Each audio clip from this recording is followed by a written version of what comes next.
Welcome to the You Can Make a Living in the Music Industry podcast from Nashville, Tennessee. I am your host, John Martin Keith.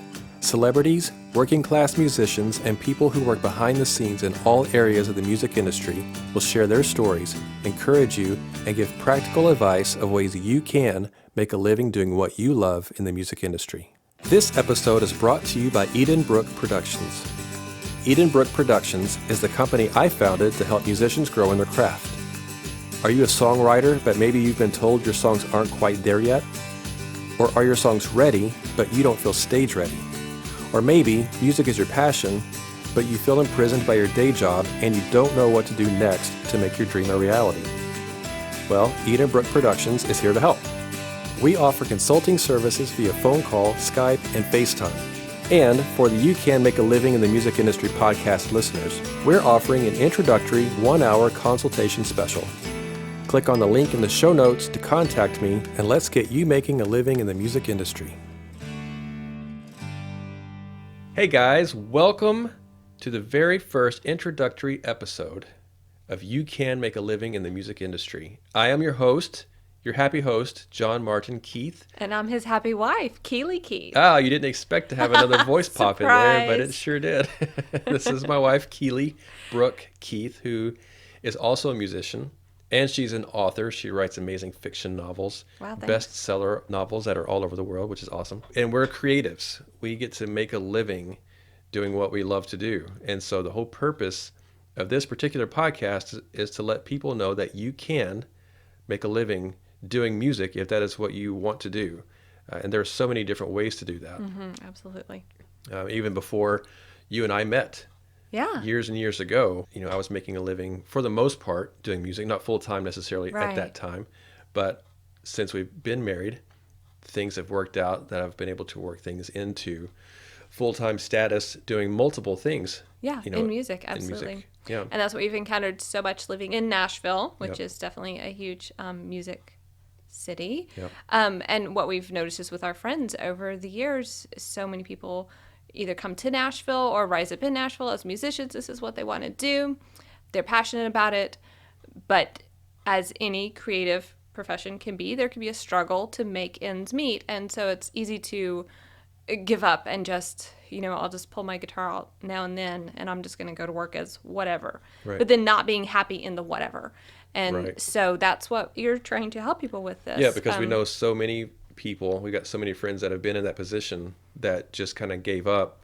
And some by choice and some not necessarily by choice, just because of Right. circumstances beyond their control. They just either had to move away to go take care of other things, family situations or work situations that just didn't allow it. But for the most part, people can do this. They just have to Absolutely. work at it. And it's Yeah. determination It is. and a lot of hard work. And It's not easy. connections. And like you were saying, what you did over the years is mostly that multiple streams of income, which is true in any creative profession right now. But you're, master at music. So that's what we're talking about now is just the music industry. You got to have those multiple streams of income. So, it's the guy with the guitar going to do the open mic night. Well, that might work. You might need to add some more music industry jobs. Find some other things you can do in the music industry while they're paying and do those different things. Stack them all together. You have your full-time music industry life. So you can do what you're passionate about, but not go broke or have to move back in with your parents. Right. And so, yeah, exactly.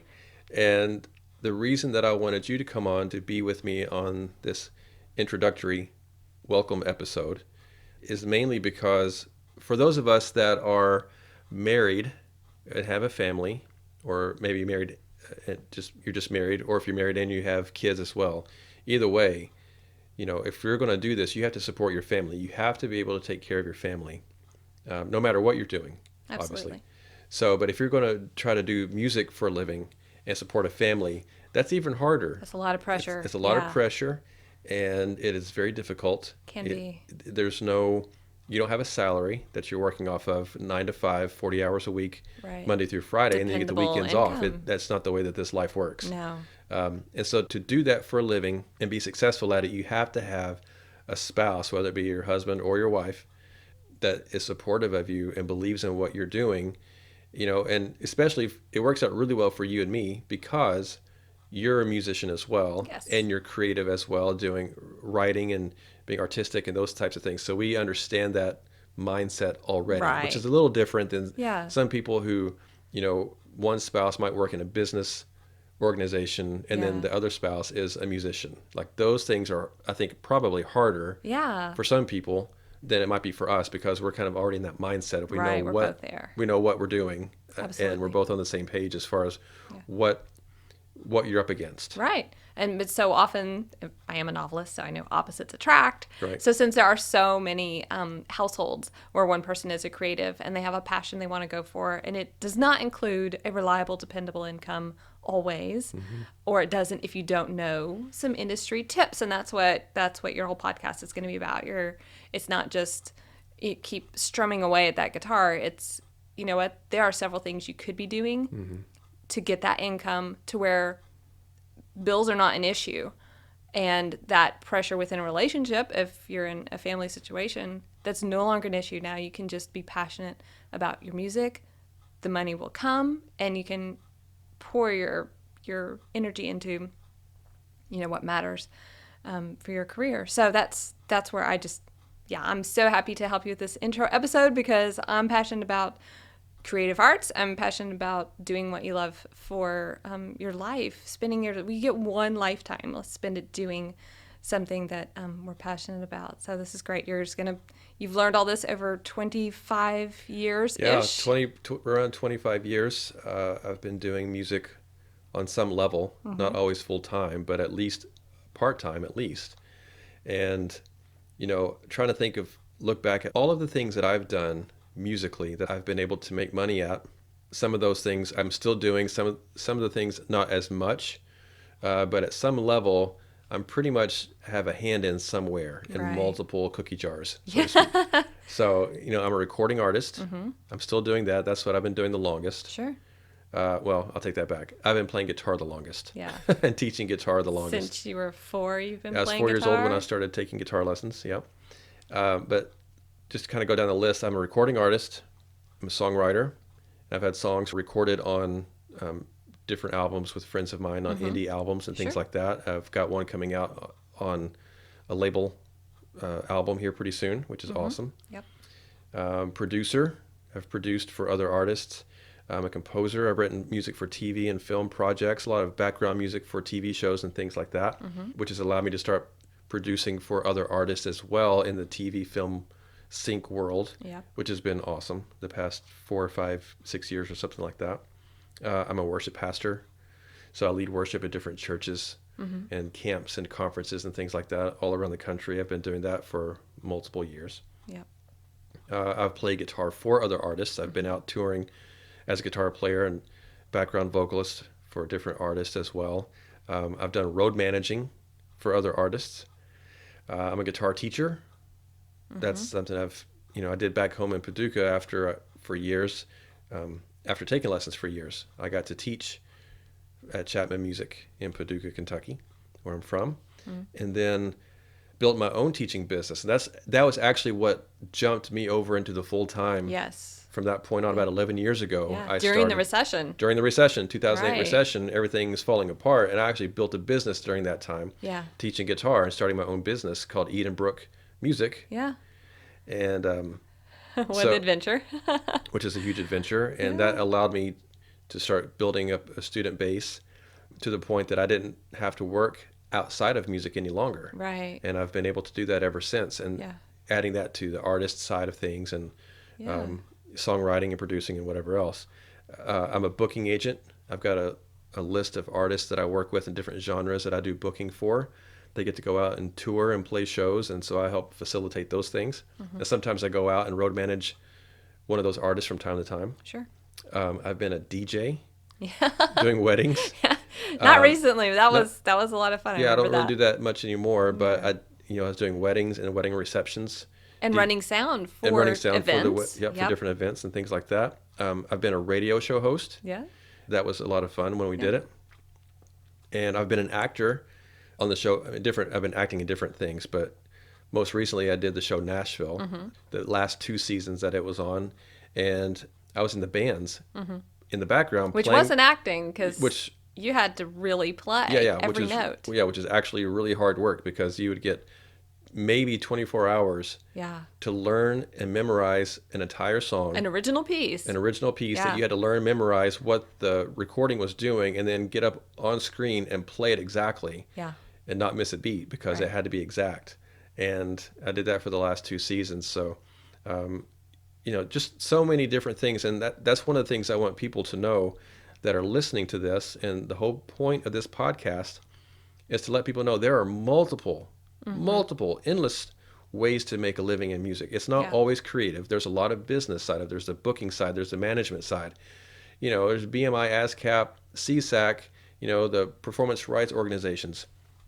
There's, things I can't even think of at the moment. Yeah. Somebody has to print up and write out and chart out, songbooks Yeah. that end up in a music store that everybody Absolutely. wants to go get a Taylor Swift or a Def Leppard songbook Yeah. to learn their songs. Somebody has to write all that stuff out. I love that you mixed Taylor Swift and Def Leppard like in that? that sentence. That was great. That's pretty good. Yeah.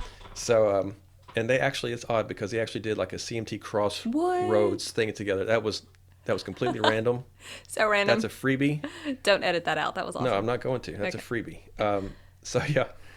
So, there's so many different aspects to the music business, Sure. and that there's music lawyer, there's Yeah. entertainment lawyers, those types of things. So Yeah. there's always ways. Music is interconnected in everyone's life at all times, in some fashion or And form. so important. So Yes. important. And it's needed. Yeah. Music is universal. It is that universal language, and I think it's very true. Yeah. So, but I want people to know that, if there's something that you're interested in, whether you're actively pursuing it currently or something that you're thinking, man, I really want to do this. I wish I could pursue this.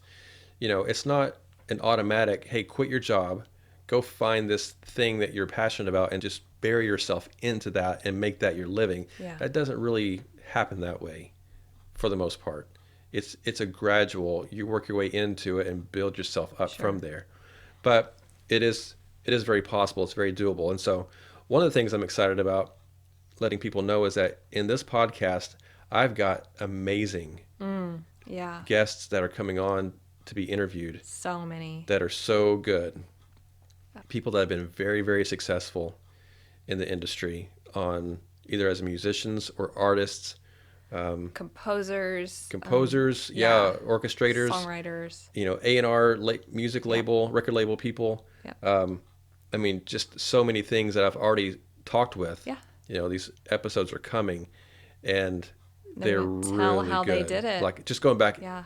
in the editing process, listening back to them Yeah. as I'm getting it all put together. I'm like, this is really good information. Good like, information. Even though I know the majority of this information already myself, there's still nuggets that I'm learning or I'm remembering Yeah, maybe absolutely. to be like, oh wait, that's true. I need to put that into practice in my life. Yes. And in my career. And so there's always something to learn. It doesn't matter how good you are at anything. There's always something to learn. Absolutely. So I want to encourage people that will be listening to this to come back each week and know that there's something new, because there's different focuses. Each week Right. is something. It's going to be a different aspect. Yeah. Sometimes it's going to be talking to a guitar player. Sometimes it's an artist. Sometimes it's that orchestrator. Sometimes it's the person that's writing the music for that Def Leppard songbook or Taylor Swift songbook or whatever it is. Absolutely. Those types of things. And so there's just so much to know and to learn. And I know that there's people ask me all the time, how do you do this for a living? How have you do. been able to do this? Yeah. And you've seen that. They do. That's why you wanted to start this. People asking you, how are you still doing music when everybody else had to quit? And So many people Do that something else, I've yeah. watched over the years, even bigger name people that just sort of disappeared. yeah. Some of them, they quit on their own. They just got Right. tired of it. Yeah. And that's fine. Yeah. There's nothing wrong with that. Everybody's passions change. Sure. But for those that want to really pursue it and make a full-time living out of it, Yeah. it's determination. It is relationships. Absolutely. It is getting to know, like a lot of the people that are being interviewed are relationships that I've built over 20 years. They're all people you know personally or have a personal connection or relationship to somehow. Yeah. And through your work and the multiple facets that you work in, relationships you built. And that's, it's the same in music or in writing or in anything, it's a relationship. So a lot of people are going to know, okay, I'm not in music, I've got my guitar, this is what I do, but I don't even know where to start. How do I even meet people? Or, or even if they're not so much outgoing, they don't want to just, move to Nashville and just start making connections. It's like, where do you even start making relationships? So you're going to talk about all that and talk about with each guest, where did you start and how did you do this? And I think they will probably all mention how important relationships are in the industry and for getting the right jobs, the jobs that pay, and then you can make a living in the music industry. See how that worked? Catchy title. It's a catchy title, isn't it? I was pretty excited about that. Smart man. That's awesome. So that's what the podcast is about, everybody. It's going to be great. So if you're listening right now, I'm excited for you to come back each week and what there is to be offered to you. Get out your pad, your pen or your iPad or your computer or whatever it is you take notes down on, and get ready to take down some notes, because there's going to be lots of information. Definitely. Each week. Good, usable information. Yeah, it's very usable. It's relevant always. Certainly. It's evergreen material. Yep. It's going to be great. And so subscribe. Yes, you can subscribe. The website is You Can Make a Living in the Music Industry.podbean.com. Awesome. And then there's a Facebook page. Yep. If you search You Can Make a Living in the Music Industry on Facebook, that'll take you to the show page. Yep. And you can subscribe, follow, like the page, and then also follow it. Just in case it doesn't automatically do it, be sure to hit the follow button. So you get notifications. So you get notifications and those types of things. Because you can go on there now. And what I've done is there are little bios and tidbits of information for different upcoming guests that you can go ahead and kind of get an idea of who someone is that's going to be on, and see who they are and get a short version of their bio and what they've done, and be prepared for that as well. So absolutely. Well, you've worked hard putting all this together. This is just amazing. I've watched this just grow so quickly, and this is incredible. And we're sitting here in Marty's studio right now, which has always been your studio for recording and doing all the other things that you do in music. But now you've got the podcast. So we're sitting here with all this equipment. So how, just briefly, and I really haven't paid attention much. It's in my own home and I haven't paid attention. Tell us how you have put this together in case somebody's like, okay, I want to make a living in the music industry and I want a podcast. What are you using? How do you put this together? Yeah. So as far as like the equipment that I use for my studio, and it's multifaceted, because a lot of it's used for recording, and then I'm also a guitar teacher, so I teach out of my studio as well, but I use a lot of the equipment for that stuff also. So I use multiple things, so I'll just kind of give a quick list here. Sure. But I use a Universal Audio, the Apollo Twin interface. That is my main interface that I use in the studio, and I love it. It's amazing. Everybody should have one. I think that's pretty much the standard across the board musically in the music business for interfaces. When I first started, I had a Focusrite 2i2 two-channel interface. And when I was first kind of getting my feet wet doing this, and then I upgraded to the Apollo, but I still use the Focusrite 2i2 because whenever I'm doing the podcast and I'm going on location to someone else's studio to meet them, I take that with me to record that and then bring it back and very smart. And then switch over to the other thing here in the studio. One of the biggest things that has been huge for me, so I also use obviously an Apple Mac laptop, and then I run that into like a 32-inch TV, flat screen TV for my TV monitor. In order to do all that, because I actually have a little bit older computer, so people, if you're listening and you have a computer that still has like the disk drive in the computer itself. All right, so like the 2017. It's like 2013, 2015, something like that, before they went to the all solid state. Right. So this is really important. This was a huge game changer for me. Because when I got the flat screen TV, because, trying to see everything on a little laptop screen, that gets difficult after a while. And your neck's bent over and your back hurts and those types of things. So when I went to the flat screen TV and I had to plug in my Apollo interface, and I got a computer, and I've got trying to run it Thunderbolt into the Apollo Twin, and then run that into the TV. Like I didn't have enough cables. I had to have HDMI cables and things like that, and I didn't have enough space, and I was freaking out because I bought all of this stuff and I couldn't get it to all connect. Oh no. And we spent like 2 weeks or something like that trying to figure out, these docking stations that you can plug different things into, and nothing was working. And so finally you found, thank you very much, you found this thing online called StarTech. StarTech. StarTech.com is the brand. I mean, it's the website, I guess, but it's the brand. And the model number, because I want you to know this, if you have, like I said, if you've got a computer that still has like a 2015 or earlier Mac, and this is something that you're wanting to go into like the full screen TV monitor sort of setup, you got to look up a TB2 DOCK 4K DHL. We'll put that in the show notes. We'll definitely put that in the show notes. But you just had to mention it because it was such an odd problem and it was hard to find the answer. It was hard to find the answer. It's a docking station that you can plug in your USB, Thunderbolt, HDMI cables all into this thing. It's like $300. It's expensive, but it was the only solution to the problem, together. And it put it all together, and it was well worth it. Yeah. And I've never had any issues with it. So it's amazing. It was a lifesaver. Yeah. So we'll have that in the show notes, but if that's something that you're having a problem with, you need to look that up. It's really huge. The other big thing for me, I had this tiny desk at the time, and I had all this new equipment, all these monitors and TVs and amps and interfaces and all this kind of stuff, and I was running out. I didn't have space, and since I was sitting for hours on end, I was getting out of shape, and I don't like that. I want to be healthy, and you want me to be healthy. That's right. So we found this desk that's amazing because it's electronic and it raises.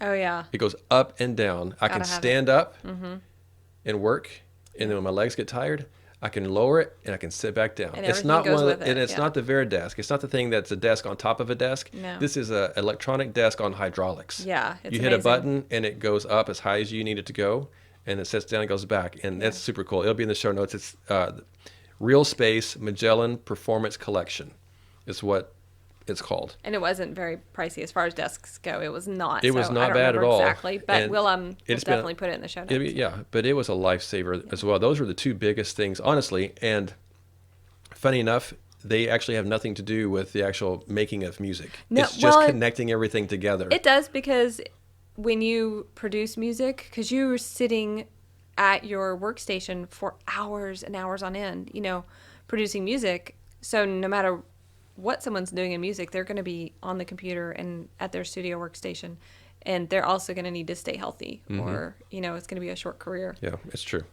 Yeah, so some other things that I use, I got like 4-port USB hubs that you can, because you have to plug in multiple USB things, so that's helpful as well.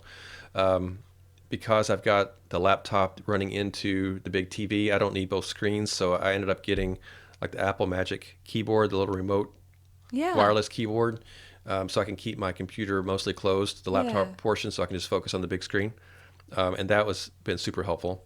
Headphone wise, I use Beyerdynamic DT770 Pro headphones, and all this stuff will be in the show notes for anybody that wants to check this stuff out. And it may not be what you need for yourself, but these things have been great for me. And the reason I ended up picking these, I had sort of a generic set for a long time when I first started. They were okay, but they were killing the back of my head. Like the back of my ears were just really hurting because of the pressure on it and the material that's made of, whatever. And I found these Beyerdynamics DT770s, and I loved it because the ear part is cloth. That part that goes over your ears is actually cloth, and it's so much softer, and it doesn't kill my head. And it's a huge difference, and they sound great. They make a 250 ohm and an 80 ohm, and I had to talk with somebody to figure out, okay, why do I need one over the other? And it ended up being, he said, if you're doing studio work, pick the 250 ohm because it's a flatter sound EQ wise. The 80 ohms have more bass into them, and when you're trying to mix, a song on headphones, which I have to do because the way my studio is set up, I can't always have my monitors on. Right. So if I'm having to mix on headphones, the 250 ohm have a flatter sound. So Okay. it's been really good. So you found a lot of great ways to not only be comfortable, but have the best sound, quality, found good prices. Yeah, it's So you're set up, you're ready to rock this yeah, podcast and then. and honestly, because the studio's so small, it's just a little space. There's nothing big, but I'm able to. I'm recording music and putting music out that's landing on TV. Yeah, You know, gone are the days of having to be in a huge studio. right. As fun as that is, and as amazing as it is, and if I ever have the opportunity to go hang out in a studio and record, well, of course I'm going to take Well, it. you do, yeah. You always take those chances when you get them. But the music business has changed so much, and technology has changed so much that you can do so much out of your home. Yeah. And that's what we're able to do, a home That's studio. what most music is. And that's what most music is do, done yeah. now, and over email and back and forth, and Right. sending parts back and forth, and those types of things. I mean, some of the clients that I work with, and some of the co-writers and co-producers I work with, I'm in Nashville, they're in LA or Chicago. I got a guy in Germany that I work with. Yeah. We work back and forth over email and Facebook and It's fantastic. whatever it is. So, again, all of this is just to kind of let you guys know how I've been able to do it. And to know that you can do this. It's a lot of hard work, again, as we've said. It's relationships. It's getting to know people. You do need to be, if you're going to do music for a living, you really need to be in a music city. Absolutely. Whether it's Nashville, New York, LA, Chicago, Austin, Texas, anywhere that music is a hub, you need to be, or Seattle maybe, depending on what type of music you're wanting to focus on, probably. If you want to do country music, well, you don't want to go to LA, you want to come to Nashville, right? If you want to do grunge music, you want to be in Seattle. You don't want to be in Chicago necessarily.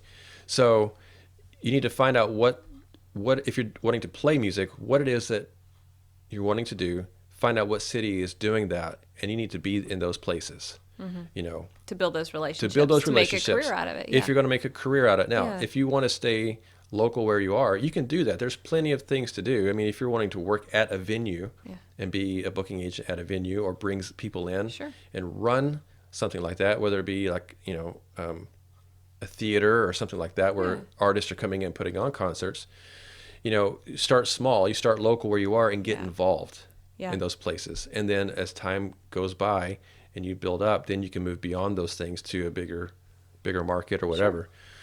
So, and we're going to talk about those things. So a lot of the guests coming on, they've done that very same thing. Right. And they're going to share how they've done that and how they've moved beyond those things to where they are now. To make a living. And again, I want to be really clear. It's not about being famous.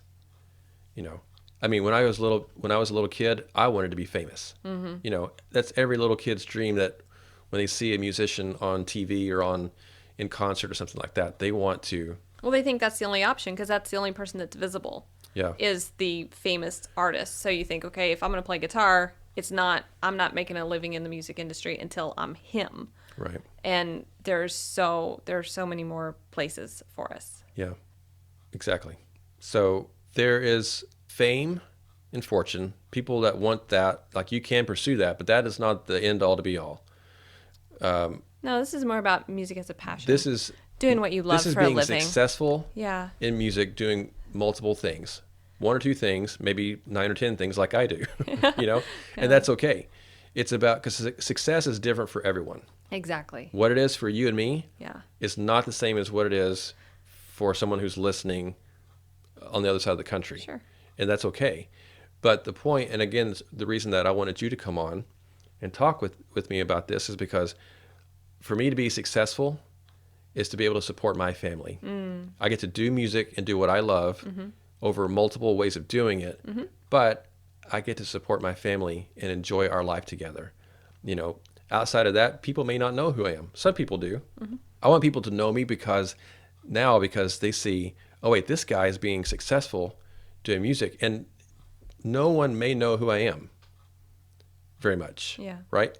But I've built relationships with people over so many years, so many different ways, that I'm able to reach out to them and say, hey, would you come on and talk and share your story of how you got into this and how you've been able to be successful, to let other people know that you can do this too. That they can do it too. That's the whole point. There's room for everybody. And it doesn't mean, like you said, immediately quitting your job. It doesn't mean that you have to immediately move to New York or LA or Nashville. But there are small steps you can start taking with every episode. One more thing you can do to make a living in the music industry, and so you can live your passion and enjoy the life you want. Yep. So that's what we're here for. Awesome. So It's going to be great. we're excited. So are you going to have episodes where you're going to like take people's questions, or can they go on to Facebook page and ask questions, and maybe you could do like an episode every once in a while that's like answer this. So if somebody's like, hey, I've got a 4-year-old Mac and I can't get my stuff plugged in, those kind of odd questions that you've had to learn through trial and error that people are just like, oh, would somebody please answer, from a technical question to an industry question to how did you get, how do I get my music on television or whatever. Yeah, I'm going to do those sort of in between shorter episodes. Great. Myself, where you can. So if anybody wants to, you can either you can go on the website or you can go on the Facebook page and just enter, just message you just over the page, or put it in the actual timeline or whatever it is, and ask questions. Yeah, these first episodes for this first season, for the most part, have already been recorded. Right. So that won't necessarily work there, but you can email or Facebook the question or whatever to me, and then I can answer questions when I'm doing these sort of in between shorter episodes. Yeah. And then as time goes on, then we'll start putting those questions for the guests to be able to talk with as well. So definitely moving forward, that is going to happen. That's cool. Yeah. So I'm excited about it. Cool. I hope you're excited about it. Yeah. And we look forward to you guys checking it out. So get ready. All right, because you're going to make a living in the music industry. Yeah, and that's the other thing. We want to help you guys. Part of what Edenbrook Productions is and does is we do consulting. Mm-hmm. So if you have questions about that and you're like, how do I do that? Just like you're asking, you have questions of how do I do this? Then we're going to do like 1 hour consulting over the phone or Skype or FaceTime or, those types of ways to communicate with each other. Yeah. You can contact us. That'll be in the show notes as well of how you can contact us. And then we can touch base with you. That's fantastic. And help you guys get started in making a living in the music industry. And so we're very excited about that. People who want personal attention. That's super. Give personal attention. And that's what we want to do. So we're excited. We want you guys to join in and be a part of the conversation and the discussion and learn lots and be excited about it as well, just as much as we are. So thank you guys for taking time to listen to this introductory episode. This is episode 0. Next week, episode 1 kicks off. Awesome. And I'm very excited about the first guest. So you have to come back next week to find out who it is. All right. Thank you guys so much. Thank you, Keely. My pleasure. You're awesome. Thank you. You rocked my face off. Hey, right back at you. All right. See you guys.